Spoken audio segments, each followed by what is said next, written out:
ಭ್ರಷ್ಟಾಧಿಕಾರಿ ಸಿದ್ದರಾಮ್ ಕಾಂಬ್ಳೆ ಅವರಿಗೆ ತಕ್ಕ ಶಾಸ್ತಿ ಯಾವಾಗ? ಸರ್ಕಾರದ ಹಣ ನುಂಗಿ ನೀರು ಕುಡಿದ ಬೆಕ್ಕೇರಿ ಗ್ರಾಮ ಪಂಚಾಯಿತಿ ಪಿಡಿಒ. ಎಸ್ ಹೌದು ವೀಕ್ಷಕರೇ, ಬೆಳಗಾವಿ ಜಿಲ್ಲೆಯ ರಾಯಬಾಗ ತಾಲೂಕಿನ ಬೆಕ್ಕೇರಿ ಗ್ರಾಮ ಪಂಚಾಯಿತಿಯಲ್ಲಿ ಹೇಳೋರಿಲ್ಲ ಕೇಳೋರಿಲ್ಲ.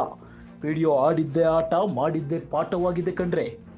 ಸರ್ಕಾರದ ಹಣವನ್ನು ಯಾವ ರೀತಿಯಾಗಿ ದುರ್ಬಳಕೆ ಮಾಡಿಕೊಂಡಿದ್ದಾನೆ ನೀವೇ ನೋಡಿ. ಅಧ್ಯಕ್ಷರ ಕೊಠಡಿಗೆ ಲಕ್ಷಾಂತರ ರೂಪಾಯಿ ಖರ್ಚು, ಆದರೆ ಇಲ್ಲಿ ನೋಡಿದರೆ ಗಬ್ಬು ನಾರುತ್ತಿರುವ ಅಧ್ಯಕ್ಷರ ಕೊಠಡಿ, ಮುರಿದ ಕುರ್ಚಿಗಳು. ಹಾಗಿದ್ರೆ ಸರ್ಕಾರದ ಹಣ ಯಾರ ಪಾಲಾಯಿತು ಎಂಬುದು ಸಾರ್ವಜನಿಕರ ಯಕ್ಷ ಪ್ರಶ್ನೆಯಾಗಿದೆ. ಇಷ್ಟೆಲ್ಲ ಸರ್ಕಾರದ ಹಣ ದುರುಪಯೋಗ ಮಾಡಿರುವ ಪಿಡಿಒ ಮೇಲೆ ಕ್ರಮ ಇನ್ನೂ ಆಗಿಲ್ಲ ಯಾಕೆ ಎಂಬುದು ಎಲ್ಲರ ಪ್ರಶ್ನೆಯಾಗಿದೆ. ಇನ್ನು ಸಂಜೀವಿನಿ ಮಹಿಳಾ ಒಕ್ಕೂಟ ಹೆಸರಿನಲ್ಲಿಯೂ ಕೂಡ ಸಾಕಷ್ಟು ಹಣ ದುರ್ಬಳಕೆ ಮಾಡಿದ್ದಾನಂತೆ ಈ ಆಸಾಮಿ.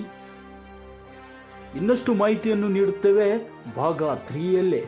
ಅಲ್ಲಿಯವರೆಗೂ ವೀಕ್ಷಿಸಿ ಟೈಮ್ಸ್ 24x7 ಬೆಳಗಾವಿ ಸುದ್ದಿವಾಹಿನಿಯನ್ನ.